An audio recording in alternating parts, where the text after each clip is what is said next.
How's everybody doing? We might as well get started. This is a content creation panel. We're going to be talking about creating that content.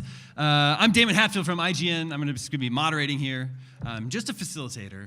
But let me introduce the rest of our panel up here. Right here is Brad Burke, SwankyBox. He's a YouTuber, focuses on gaming history and analysis. Next to him is Wade Barnes, pretty well-known YouTuber. And, yeah. Then there's Katie Hamill. She's lead artist at Multivarious Games. She does a lot of online art streams. Hi, Katie. But why don't we start by just sort of like introducing ourselves and telling us a little bit about exactly what you do and how you got into it. Okay, I'm going to jack your mic. Yeah, we got to share microphones. That's fine. We'll share. I feel like it's picking us up anyway, but go right ahead. So I am SwankyBox. I do a lot of analytical gaming content, from game theories to nostalgia-focused pieces, and I have some motivational aspects of the channel. I've been doing YouTube full-time for about a year and a half now, and a lot of my stuff that I make is very theory-focused. So anyone who watches Matt Patter, the game theorist, he's originally from Ohio, Northern Ohio. A lot of my content is very in a similar vein to that.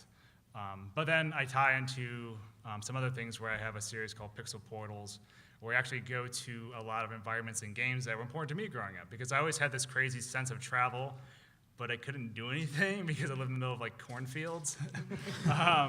So environments and games to me, like that was my escape. If I wanted to go to the beach, I went to Super Mario Sunshine, and I would chill on the beach. That was my way of living vicariously until I could actually see these places later in life. So it's a little bit about my channel, and I'll slide this back over to Mr. Wade. Thank you. You're welcome. I'm Wade, LordMinion777. I've been doing YouTube for like 30 years or something. 4 years. It was actually like November 6th of 2012 I posted my first video. But for a lot of you that know me, know that I started with my friend Markiplier. You might have heard of him. He started posting videos, I think, March 2012. He and I met at a party, and his first channel got shut down for some reason, ad-related or something. And he was actually thinking about not doing YouTube anymore. And he and I started talking, and I was like, you seem like you're enjoying it. People like you. Maybe you'll be successful. I don't know. Do it. And as you can tell, it worked out for him. But we started doing charity work and stuff together, and I got really into that. And for some reason, people started finding my random Lord Minion channel and subscribing to it. Then I felt compelled to post videos there, and here we are today. So I'm so sorry. You're welcome. Thank you. I can't say I'm really good at anything that I do, but I do it, and people watch it, and I think they watch it because it's like, if Wade can suck at this, I can suck at this too. Yeah. But yeah, that's all there really is to it. There's you guys can ask questions later, but that's all I do. I play games. I don't even edit them anymore. I'm really a bum, so professional bum. Living the dream. Yeah. All right, I'm Katie. Online I'm Elentori. I'm more on the Twitch side of streaming than YouTube. I live stream art, and I'm partnered with Twitch, and people show up to watch me draw stuff, and me try to tell stories and be funny. I don't know. People still come, so it must not be that bad. You know the game Drawful? I think that was written about my art skills. I do, actually. So yeah, I am one of the concept artists for Multivarious Games here. Well, I am the concept artist for MVG, and I'm online everywhere. So it looks cool. You guys should check it out. Well, it's cool that all three of you have very different approaches to the content that you're creating and to live streaming. Do you think that's actually an important thing to do to try and diversify and set yourself apart from the rest of everyone else who's online making YouTube videos? I mean, I can if you want. Free for all. You want to fight over the mic? We can share fight it. to the death. Yeah, just lean in real close and we'll Sing a duet. Yeah. It's gonna get hot in here. Like, have you guys ever seen Walk Hard? The Let's Duet Yeah. song? You guys know Dewey Cox story? Let's Duet? No, Yeah. maybe. I think I misheard that. I hope I did anyway. So in terms of differentiating yourself, I think it's very important. Like, I think when you start off, you always have your aspirations, and you have the people you look up to. You have that, Markiplier. Markiplier is very inspirational to a lot of people because he was very real. I mean, He's very He emotional. was. He used to be. Like, so you have these role models, and obviously you want to take after the role models. The only problem with that is you have to also differentiate yourself, because there is already a Markiplier. Even though you want to be the next Markiplier or the next Let's Player or the next theorist or whatever you want to do, you got to remember that at your heart you are your own individual. So mimicking someone else may work for a little while, but like you have to be true to yourself, and you really have to find what makes it work for you.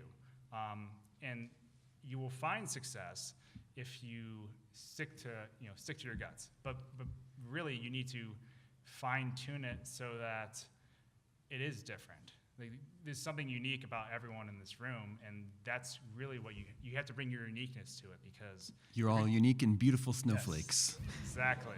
And then Snowflakes melt. Spoiler alert. that's only so they can be frozen into really cool ice sculptures, though. So Which just also melt. You must all melt into one sculpture. Big brother is here. I'm motivational today. so. It's probably good that I'm extra face. So yeah, just like always remember that. Like always remember, like don't ever give yourself up to become someone else that you're really not, because in the end, that's going to turn around and bite you in the butt, because you're going to change as a person and not in the ways you want to. People will want to watch you because they will grow to like you as a person. And that's always important. Just you got to stay true to yourself. You got to be yourself, and always remember why you started making content in the first place. Yeah. To piggyback, I would say starting off on YouTube. Oh, hi. Again. Starting off on YouTube, I remember being a part of a series called Drunk Minecraft. Some of you may watch with Mark. It was very easy to open up because we were slightly intoxicated whenever we'd record. And I launched my first channel. I'd already done probably 20 episodes of that, 10, 20 episodes of that. And the first couple videos I posted, Molly even reached out to me. My fiance Molly is over here. I'm still right here. Just kidding. I didn't sleep well, apparently. I'm just like sassy today. But I posted my first probably 100 videos, and she's like, "You're not being yourself." I was like, "What do you mean I'm not being myself? I'm doing everything I can for these videos." And now that I look back, she was absolutely right. Whenever you first start posting content, you're probably not going to be comfortable because you're very out of your element. It's like giving a speech in front of a class. Like teachers, after a certain number of years, get comfortable in front of their students because they've done it so much. Content creators, I mean, you just get to a point where it's like you quit caring almost. Like it's like, these are my fans, these are my friends, they know me. I could be lazy today. I've got messed up hair, whatever. Is that okay? You look great. Thank you. But when you first start off, you're just very nervous. I was very nervous. I can't speak for everybody, but I mean, I didn't know what I was doing. I was by myself. I didn't have anybody to bounce off of. I couldn't just make fun of my friend who wasn't there. I mean, I could have been, "Hey, I'm Mr. Puppet Pal. Hey, Mr. Puppet Pal, you smell." But I didn't think about that when I first started doing videos. So I was sitting here, "Hey, everybody, I'm Wade. I'm going to be playing Settlers of Catan today." And I was trying my best to be there, but I just wasn't fully comfortable. And I think over time, you have to develop, it's not something you can force. You can't say, "Hey, I'm going to be me today," or "Hey, I'm going to be Mark today," or "Hey, you've got to just give yourself a chance to figure out who you are when that camera and that microphone start rolling. Because it is important to be yourself and separate yourself from the others, but you can't force that. That's something that you just have to learn to be comfortable being yourself. And that sounds cheesy, but it's very true. Every successful YouTuber I know has, over time, developed themselves. They don't put on a facade or personality. That is them. So yes, Mark is always like that. Jack is always that loud. And Bob is always that person you're like, "No, Bob would never do that." And then he betrays you. They are really like that. But we've just become comfortable being ourselves in front of that camera. You watch it. But it's something that takes a long time, and you can't just say, "Hey, I need to be this." You need to figure out what this is that you are. And once you figure that out and you're comfortable in front of the camera, that's when you start to flourish, because people are comfortable seeing you being comfortable. It's like whenever you see someone out having a good time and laughing, you want to talk to that person. You want to be friends with that person. But if you see somebody out there like, you're like, "Okay, whatever, get out of here." Yeah, anything to add to that, Kitty? I didn't quite get that. What was it like? What did he do? It's putting on the facade, like the cocky, the chicken, half chicken dance. Whatever.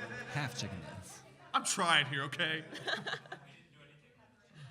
I don't know if I could add it. I mean, my streaming's so much different because I don't actually record and post videos to YouTube. All of my streaming is done live, and I don't even show my face. I just draw, and people come and watch me draw and talk to me live. So for Do me, you talk? yeah. So I read chat and draw at the same time and actively talk, and it's a lot of work. But like you kind of have to be yourself. You multitasking too hard to not be yourself. But yeah, people gravitate towards people with really open and genuine personalities. So if you're trying to stream, just treat them like friends, kind of, and people will be attracted to that. And that includes, you know, like normal friendship stuff. Like, don't just walk up in a bathrobe and nothing else and start drawing on stream. Like, you know, if you're gonna see your friends, Well. usually you put on pants. Which Hey guys, put on pants today. Thank you. now, if you're streaming or recording, it's different. But if you're showing, if you're doing like a live action skit, you know, whatever. Although a pantsless stream could be your angle. I think. Well, think Twitch is Twitch pretty outlawed strict that. about that kind of stuff. They changed some rules. You're not- Things have changed since Justin TV. Yeah. So if someone's gonna make their first video or do their first stream, what would be the most important piece of advice you would give them? The one thing, the one piece Test of your advice. equipment before you Okay. tell everybody when your stream is. My first stream was actually on live stream a year ago, and nothing worked, and I had like people sitting around just waiting. But I had already had like an audience on Tumblr, so there were people actually waiting. It was a disaster. A clever so- thing that I don't do when I've streamed, I've not streamed in like a year. I used to stream a lot more. But some people have a second Twitch account where they don't have any followers, and they test their stuff on that. And That then would they be go live. wise. Yeah, I don't do it because I'm lazy, but it would be smart if I did. It's a piece of advice out there that I don't Yeah. follow. How about you, Brad? So it's first video, like Yeah. what you would do. So like The one thing. it's interesting because you know from the difference you're going to encounter between YouTube and Twitch. Obviously, there's a live element to it. I'll be honest. I do all my stuff is produced and then put online, so I don't have the extra anxiety of clicking out, pressing the button and knowing I'm live and then hoping everything goes right. So with YouTube videos, it's when I first started, I took it slow because I could keep, for me, I wanted to put time and I wanted my videos to really resonate with me, but I was not comfortable portraying myself in the videos. I mean, I come from a video background behind the camera, but not being in front of the camera. So for me, starting off and taking that time and really figuring out what these few first videos are going to be, that was kind of very important, because also at that point I didn't know what my channel was going to be. When I started doing YouTube, I was doing skits. I was doing like funny things because I thought that's what I wanted to do, and it changed. It changed because I realized that they required multiple people. Those people couldn't always commit. So while taking it slow at the start, that gave me the time to really figure out the direction I wanted to take my channel. So for those first couple of videos, know that you are going to put something out and no one's going to watch it. Now that sounds really depressing, but at the same time, you have to think about your viewer's point of view. Plus, you're working against the almighty YouTube god that's not going to serve up your content to anyone. So like, the important thing is you do not get discouraged, even though you're uploading these things. You got to keep at it, because there will be a time when you do accrue a certain amount of videos that people will find your stuff, or you will have that breakthrough. You never know when that breakthrough is going to come, so you always got to push forward. So when you start off and you go into that mindset, like always keep that mindset, regardless of how hard it gets, regardless of how bad those first videos are. Like always know that with each video you put out, you get better. So I guess the best advice I can give is take your time with those first videos, but do not let those first videos discourage you from going forward, because you will grow. And with YouTube as opposed to Twitch, there's the backlog element. So if you post a video on YouTube, people 10 years from now, 10 years from when you posted it, we'll go back and find it. So a lot of most views, even on my channel, are backlog views. So a new video will get X amount of views, whatever, from your audience. But then people go back and watch your old stuff too. Like, oh, hey, I like this. Did this guy play this game? Yeah, he did. Let's go watch that. So even if you post a video today that doesn't do that well, that might be your most popular video in 4 or 5 years. You don't know. So whenever you do post those videos, one, make sure that that's what you want on your channel, because that's out there. Once you put yourself out there, it's out there. If you're wearing a dress and singing and drinking wine out of a fish, that's what people are going to know you for. The guy who drinks wine out of fish. No. Wine fish guy. I don't know what that even means, to be honest, but it's what came to mind. But Yeah, that's But your Big angle. wine fish guy. the audience thing's very important. He brought up not worrying about who's watching right now or how many people are watching. That's always going to be something. There's only one person on YouTube who's at the top. Everyone else will always see somebody else getting more views than them or more subscribers than them, et cetera, et cetera. There's always a bigger fish. If you say, man, if only I could get 10 views a day, I'd be so happy. When you get to 10 views a day, it'll be 50 views a day. When you get to 50, it'll be 100, 1,000, 100,000, whatever it may be. You're never going to be satisfied if you worry about numbers like that. You're always going to be wishing you had more. You'll always see this person getting that many or this person growing faster than you. It doesn't matter if you passed this person with 0 subscribers today. You're going to want to pass the person with 1,000 subscribers tomorrow. You just have to enjoy what you do. We all get into funks, periods of time where we're like, man, why is no one watching this particular video? I thought this was great. Why is no one enjoying it? That happens to all of us, but you have to take a step back and just be like, okay, listen, I'm having fun with what I do. People are coming. I'm still growing. I'm not losing subscribers, thankfully. I'm still gaining 1 or 2 a day or 1,000 a day or 10,000, whatever it may be, whatever size you are. And as long as you're enjoying what you do and people can see that, they're going to flock to you. So don't worry about how fast you grow, whether you grow really quickly and then slope back down. I mean, my chart's like a heartbeat. You never know what you're going to see. Some people's charts are exponential like that, and some people steady, steady, steady. Some people take 3 or 4 years. My friend Patrick, he was doing YouTube basically as long as I was, and he wasn't getting the growth as fast because he just didn't get that viral video that got lots of views. And all of a sudden, he started taking off recently. You just never know when you're going to get that lucky break. And that's one thing about YouTube and Twitch is that sometimes it takes a lucky break. You got to be drawing something that people want to see that day. If you're drawing Overwatch and you're the only one drawing Overwatch and Overwatch is booming, people might flock to you and watch you draw Mercy or Reinhardt or something. If you're doing a game theory video and shout out to here MatPat a little bit, but you do a FNAF theory and all of a sudden that's 30 million views, whereas you were getting 10,000 views before. For me, Rust, 7 Days to Die, Dead by Daylight, something like that might take off and get you a lot of viewership. But you might not get that lucky break till 3 or 4 years in. You don't jump onto the YouTube train hoping to become a millionaire tomorrow or getting 1 million subscribers in a day. It's a process. You've got channels like Jack or Mark or PewDiePie that, take off. They're very, very talented people, very dedicated. They get lots of those lucky breaks early on, and all of a sudden they're one of the biggest in the world. And then you got people that grow very steadily and very slowly.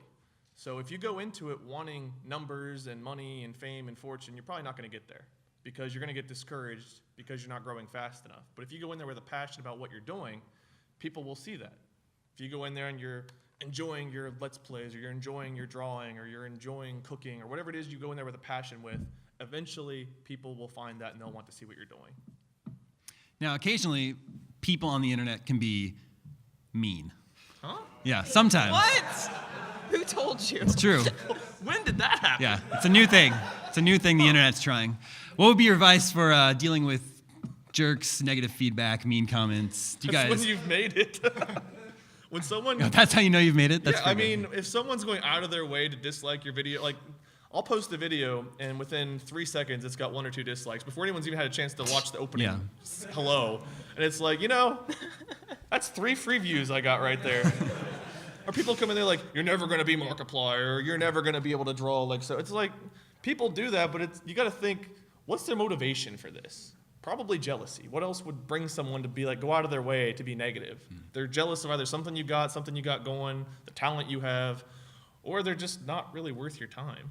So I actually have an interesting story about that. So the thing is, like, it's very important. You have to also think about, like, too often when you grow, people, they see that subscriber count, like, oh my gosh, I hit 100,000 subscribers, I hit 1 million subscribers.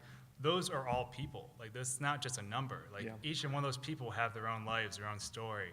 Like, that's the biggest thing I took from it was I really dove into, like, when people leave me comments, I ask them why.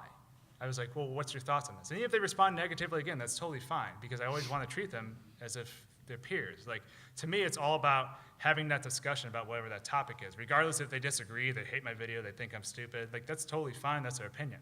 But the most important thing is knowing that they may be coming from a background that's completely different from you. You don't know if they are that kid who doesn't have a good life in school, who comes home and, like, their outlet is posting mean stuff online, which you think would be weird, because if they're having a rough time in school, why would they come home and do the same thing to people online?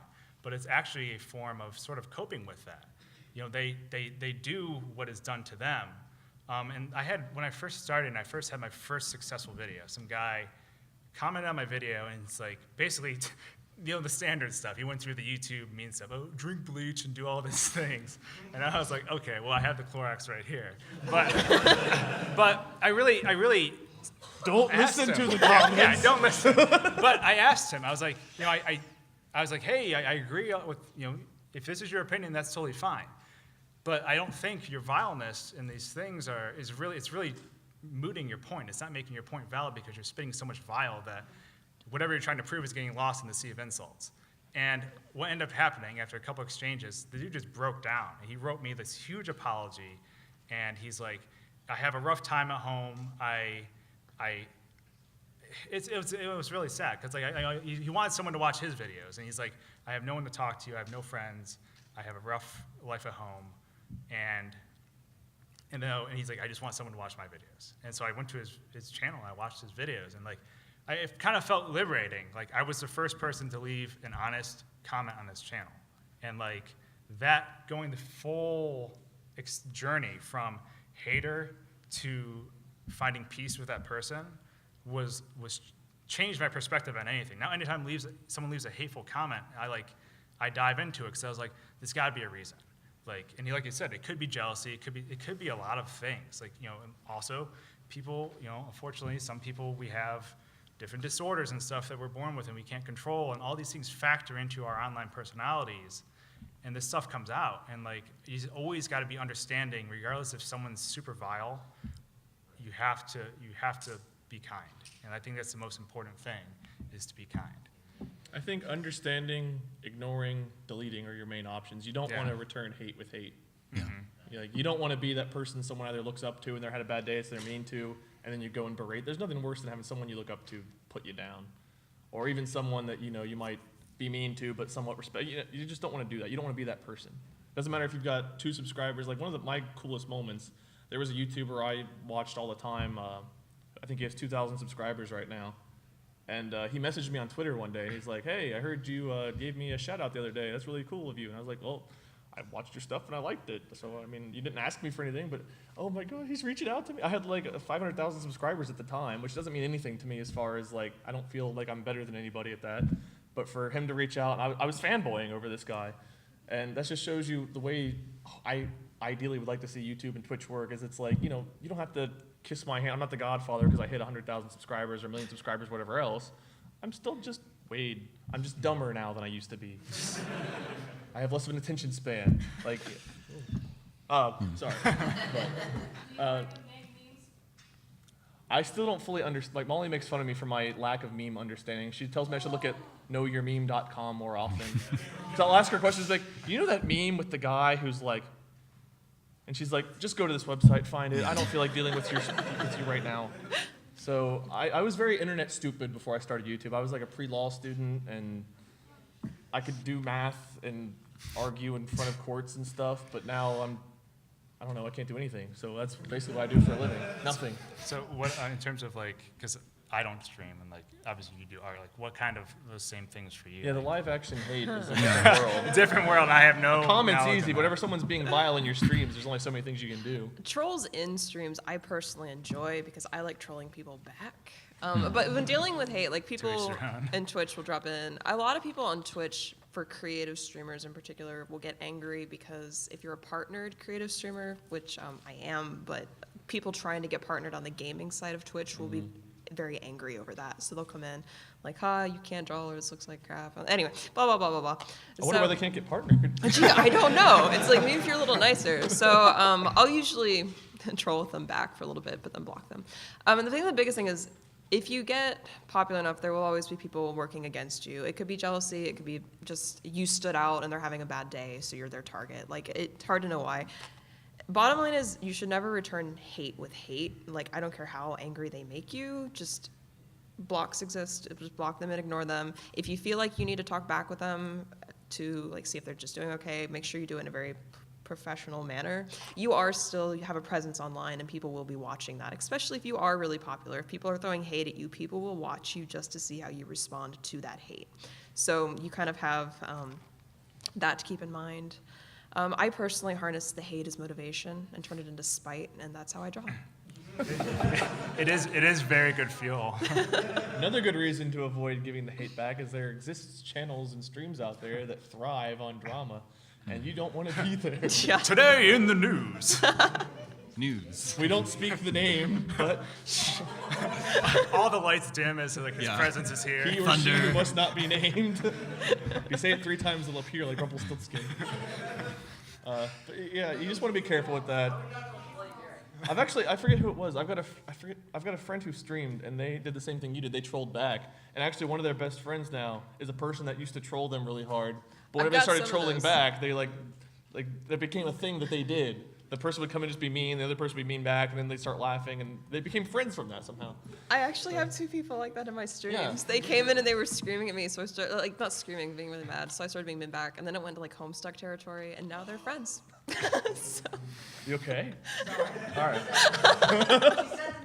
you know what I'm talking about. It sounded like gonna you stop were here. underwater and you found air for the first time in minutes. Do you guys have questions for the panel? Yeah, right here.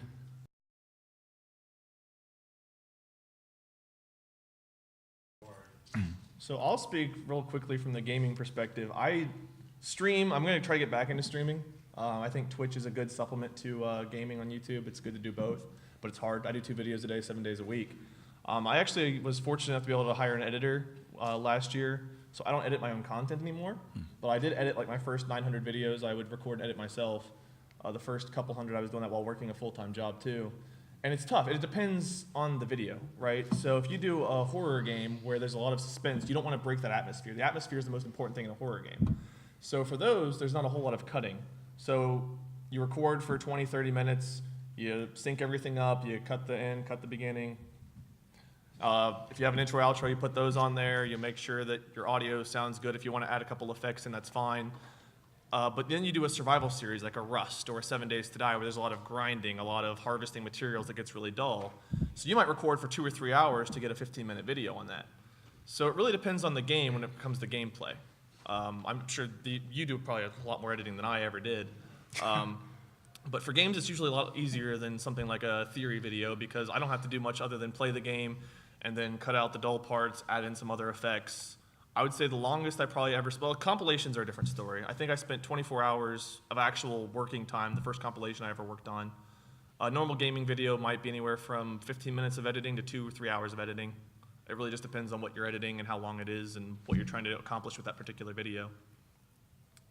I guess I'll go. Yeah, Katie. Like I said, it's a little different with live streaming art, because art in general will take several hours. Like a piece alone could take 3 to 4 hours, so it's not uncommon for me to stream anywhere between 4 to 8 or 10 hours. People drop into the Twitch stream and be like, how long have you been streaming? And we're like at 7 hours, and it blows their minds. I'm just like, anyway. But before a stream, for me personally, you have to kind of get in like the right mindset, because it is live. Since drawing does take so long, I have to actively be talking to chat and engaging with people at the same time, and you have to be happy to do that. So it's good to like come out, get off of work, and then like eat dinner, like maybe read something, just like calm down, and then have your art ready to go, start up stream, and then for the next several hours, your attention should be on like your chat. Like they're taking their time to watch you, so I make sure like everybody's happy. I do some video editing. I actually do have a YouTube. I should be putting speed paints on it, but I don't have free time. But for that, it's taking the 5 hours of art and condensing it into 15 minutes of educational speed paint, which can take hours. So I don't do that as much. But They're very different animals, streaming and YouTube. Yeah. Streaming really requires you to be on point with what you're saying because, you know, you're live. If you slip up and say the wrong thing, it's out there and there's no cutting it out. Whereas YouTube, it's a lot more time investment after the fact. If you screw up during, it's like, okay, I said my intro wrong, I'll just say it again. Or then I'll probably leave in the bad one anyway because I'm an idiot like that. But, you know, you have that option to, you know, you commit for half an hour to a recording, whereas streaming usually you go for several hours and you've got to be on point that whole few hours. your world is something alien to me, so please, I want to hear this too. I come from a background of actual, video production for like ad agencies and stuff like that. So I did video professionally for a living, whether I was dangling above pits of molten lava, metal, trying to get like, I used to do the craziest stuff. Like I would make these videos of like giant mechanical arms, like building like these car parts and stuff from like, animations for like hospitals and things like that. What kind of hospital has molten lava? No. The kind I want to go to. Those are two separate industries. Okay, good. But like, it's the same process. So like, when we would make videos there, I wanted to take that process and take that level of quality and put it in my videos. So like, I make weekly videos, but they are animated. I go out and get footage. Like they're basically all like mini documentaries. And the reason for that is I don't like the direction that YouTube's going for content. It's very cheap. Personality stuff, awesome. However, toxicity, drama, cheap video, like all these things is like the reason why YouTube keeps getting, tightening the YouTube algorithm and forcing people to like kill themselves over making content is because advertisers are pulling their dollars away from YouTube because they don't want their stuff on this toxic content. So with that in mind, I want to, regardless of how many views my stuff gets, I always try to put my heart and soul into it. And that starts with, researching the idea. Or if it's based off of something I know, just diving back into that moment from my childhood where where those memories lie. Revisiting that level in that game, walking around it, and trying to remember the things. So you'll be surprised what you remember by going back to old places. And all that stuff makes it into the script. From the script, you do the voiceover. I use this handy dandy Blue Yeti. Record the voiceover, edit the voiceover, then you have the actual production. So for me, I don't do any on-camera stuff. Very rarely do I. I might start doing it in the future, but that makes things more difficult because that means you have to have footage and animations and graphics made for every part that you would normally be on camera. And my videos range from 13 minutes to 22 minutes. I just put out a Five Nights at Freddy's video yesterday about Sister Location that is 22 minutes long. The first 14 minutes is really, I spent a lot of time producing it. And then the second half is actually rebuttal to that same idea because in theories, I feel like the rebuttal and the discussion afterwards is just as important. I don't want to be the one source of information for that. All of this is a standard video timeline for where you're making these things. So then you have all the graphics, all the stuff you put in there. Now you're like, okay, now I gotta balance my audio levels, make sure that like when someone's watching my video, I'm not like, hey guys, like that's a big thing. Like you don't want people to click onto your video and then you're like screaming and peaking levels because you don't. So you have to balance your audio levels. Tying music into that and finding the balance between that is difficult because people use noise canceling headphones. They use speakers. They use cheap earbuds. That's difficult for live streaming too. Yeah, it's balancing music. It's so crazy. And voice.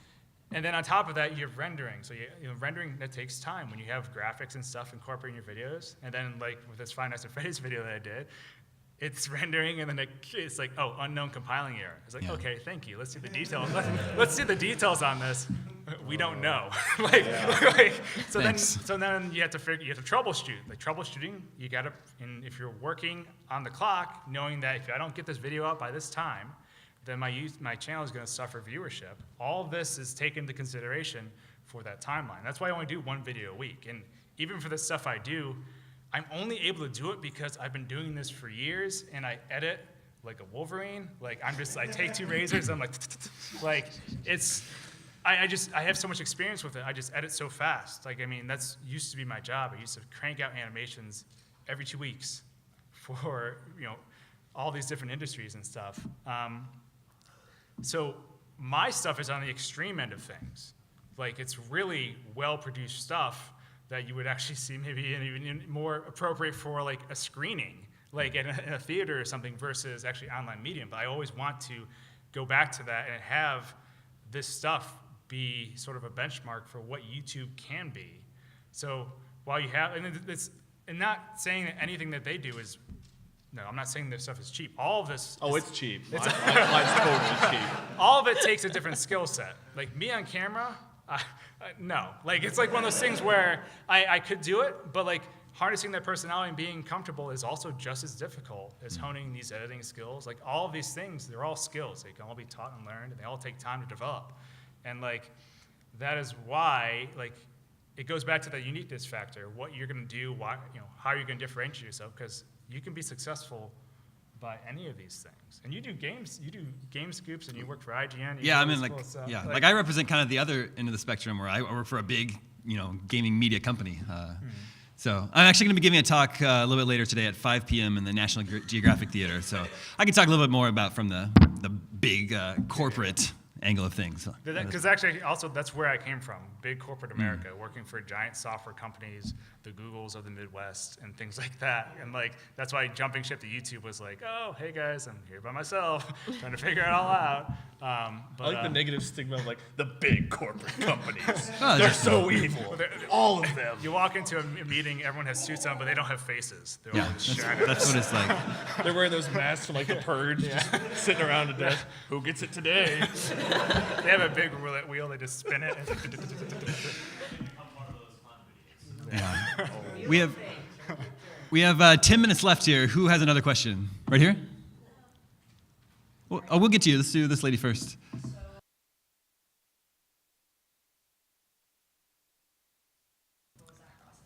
I sold drugs. Mm-hmm. I'm joking. Good call.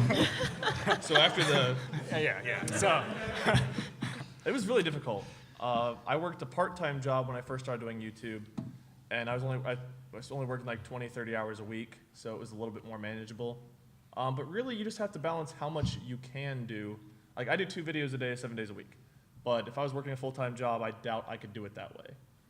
You find, I guess, your best days, best times. You say, hey, I'm going to post 3 videos a week. Maybe I'll do Monday, Wednesday, Friday, or maybe I'll do Friday, Saturday, Sunday. Maybe I do Monday through Friday, I take the weekend off, and the weekend I make content that I release throughout the week. You do something like that. You just try to find, it depends on what kind of videos you're doing too. If you're doing a video like he's doing, you might do 1 video a month. If you're doing a music video, you might do 1 video every 6 months, something like that. But it really, to me, depends on what you're able to do. I tried doing 1 to 2 videos a day when I was working a full-time job, and I would come home, eat dinner, and I'd pass out. And I'm a person that can't fall asleep easily, but I was getting 2 to 3 hours of sleep a night, and after a month or 2 of doing that, I was dying.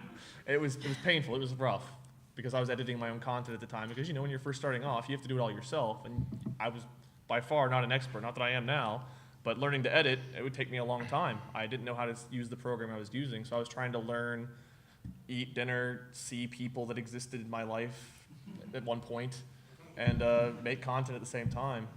And when I hit, 30, 40, 50,000 subscribers, somewhere in that range, it was November, December of, I think, 2013. And I was like, man, my channel's doing well. I'm going to quit my job and go full time.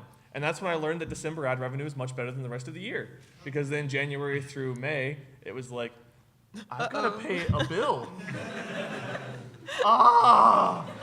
So it was a struggle. It was a really big struggle. I would say do not quit your job during the prime time of the year. I would say October through December are the 3 best months, and the first half of January for making ad revenue on YouTube. And if you make the leap after that, you're going to be struggling for a while. But really, it's what you can manage, what you think you can live on, and produce what you can when you can. Don't kill yourself trying to do it, because if you're fatigued and not enjoying your life, it's going to show up in your content.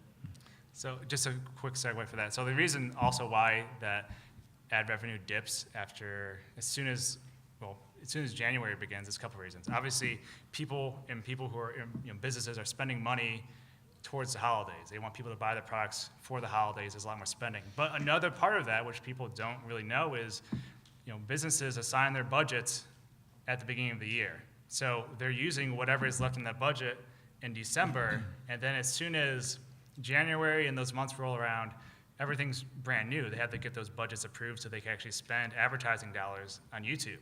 Now, what that causes is you don't know when that meeting's going to take place so that they get the go-ahead to run those ads. So January is like a ghost town.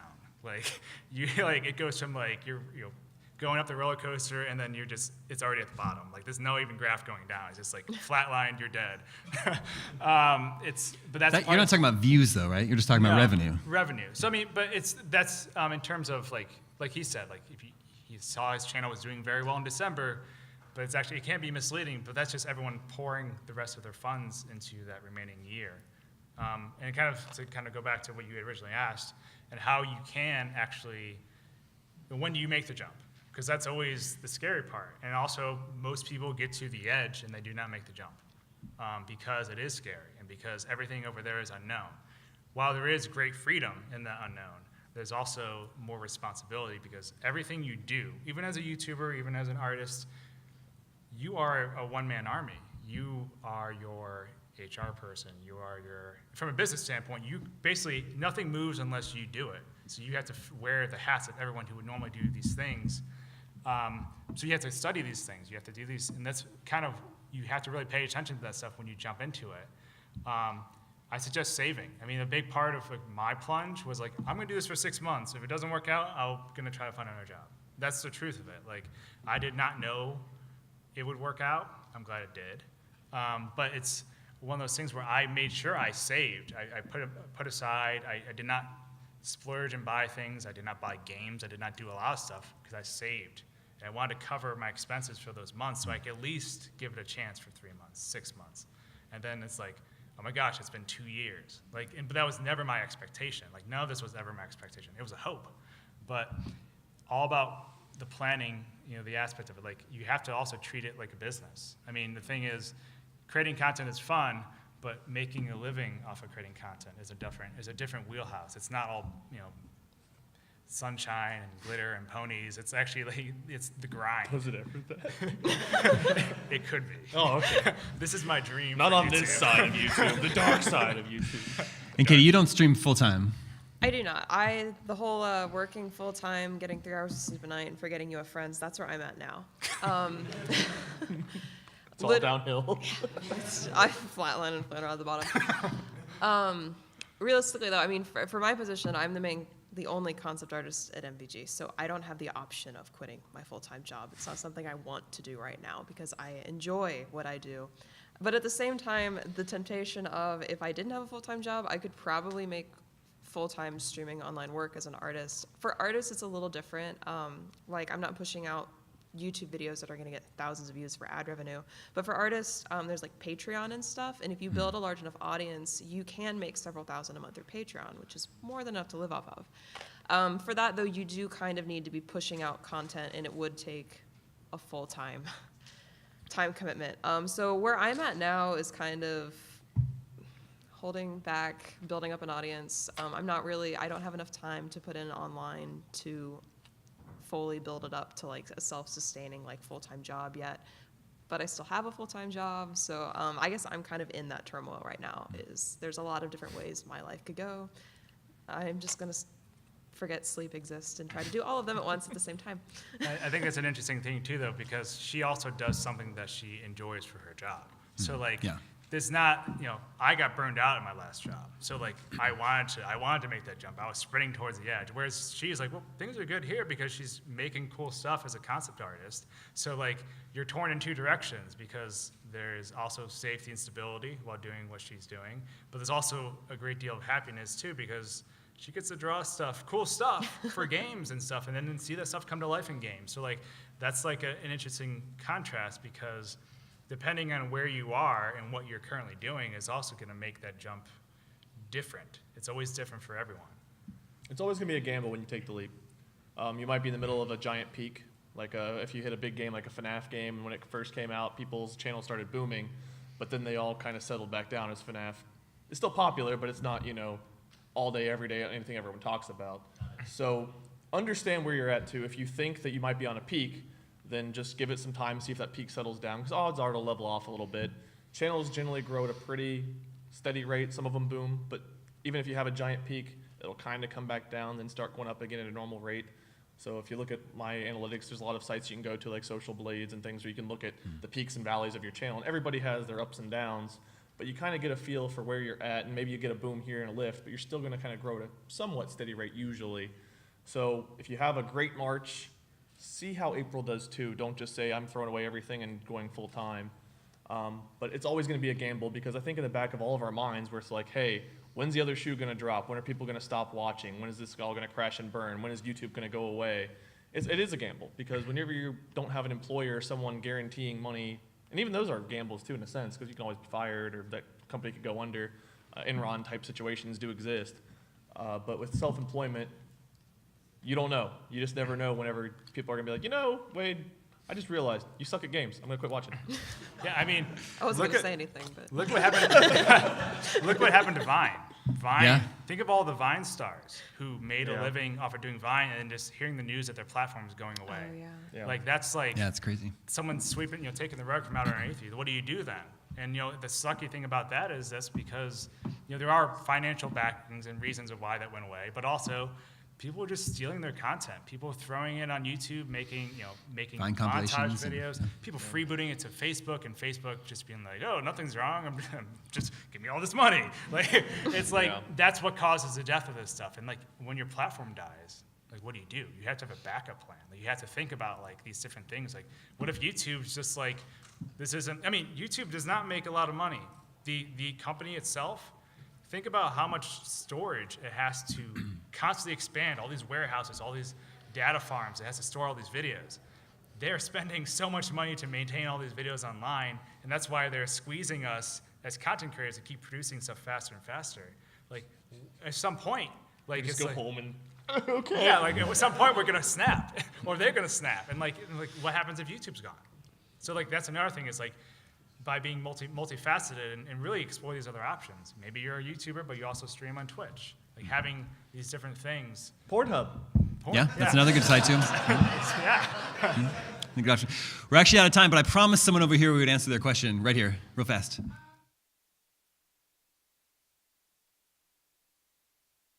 Use places like Instagram and like Tumblr and Twitter to build up an audience beforehand, because it's actually, as far as just jumping straight into streaming as an artist, it will help if you've already got an audience that knows your art ready to watch you, because that's what's going to like push you up to the viewer channels. So try to build your audience elsewhere. If you are streaming, the biggest thing with art streaming is it's really boring to watch someone draw for several hours. It is. So you have to entertain people while you draw. So if you are going to art stream and you want to be successful at it, you need to, it really helps to like get a mic and talk with people and like truly you are both an entertainer and an artist, and you have to approach it as both and make your stream something people want to watch and be funny and like talk to people. So I could talk with you more afterwards, though, if you want. Yeah. Cool. Real quick about starting up before we stop. Don't worry about having the best of everything when you start your channel. If you decide to go with a YouTube channel or a Twitch stream, if you invest $10,000, then decide you don't want to do it after a month, that's $10,000 you'll never get back. Whatever you put into it, you can't expect you're always going to get back. Because sometimes, like I said, it takes years to build up. So whatever you can afford, whatever you have on hand, if you don't have a webcam but you have a microphone and a computer, there's free programs like your OBSs. You can probably find free audio recording software for your microphone, stuff like that. Just do what you can do and don't put yourself bankrupt thinking you're going to be a star in a week, because it doesn't work like that. So just take your time. People want to see you, and as you improve your equipment over time, I'm still trying to figure it all out as far as equipment and stuff goes. So just don't panic about that and build up as you can go. And just one small quick thing. Same thing with that, like, people also like to see the growth. I mean, knowing you started off with, maybe putting your cell phone on a stand and then like recording everything on your cell phone or something, over time you just grow. But like people always like to go back to your old videos. Like showing that growth, I think is something people like, because that gives them hope. The content creators of tomorrow who are starting today, they will look back at that and be like, Markiplier started filming on a potato. like what was he using? But like then you look at it today, it's like, oh my gosh, is that like a red dragon? Like what is that? Like that's a really expensive I think camera, he had a Blue Yeti, a cheap desktop, and no webcam, if I remember right. But like the thing is, like people like watching that, and because I think it's all about inspiring people too. It's like you see that and you're like, I can do that. Like it's like that gives me hope. I don't need all this high-end gear, because people liked him for his personality. And that eventually, as things became more successful, and he did have his success, he then took that, and then he got this other things. But it doesn't mean you can't create now. You can always create now, and don't let that ever stop you from starting. Cool. Guys, thanks so much for coming by today. Thank you to Brad, Wade, and Katie. Thank you guys.